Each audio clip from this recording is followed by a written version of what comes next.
عش في الدنيا كأنك غريب أو عابر سبيل، يا من أخذت الدنيا وقته وأخذت ملذاتها ساعته وأخذت راحتها بهجته.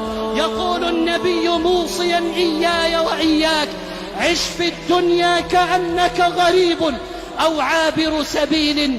فقال ابن عمر معلقا على قوله صلى الله عليه وسلم، قال: فإذا أمسيت فلا تنتظر الصباح، وإذا أصبحت فلا تنتظر المساء.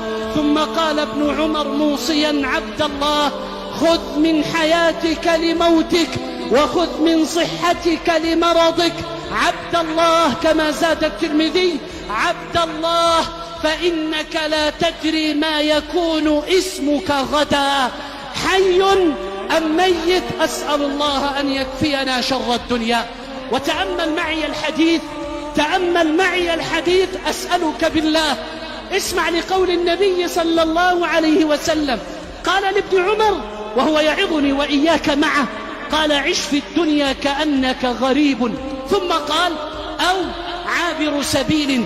وكأنه قال ذلك تنبيها أو استدراكا، لأن عابر السبيل لا يهنأ في موطن أبدا، ولا يسعد في أرض أبدا، ولا يرتاح في بلد أبدا، ولا يمكث لبلد أبدا، ولا يختار بلدا أبدا إلا البلد التي ينظر فيها إلى وجه الله. إنها الجنة، إنها الجنة، إنها الجنة. الدنيا ملعونة بلعنة الله ورسوله. الله يقول: زين للناس، زين للناس.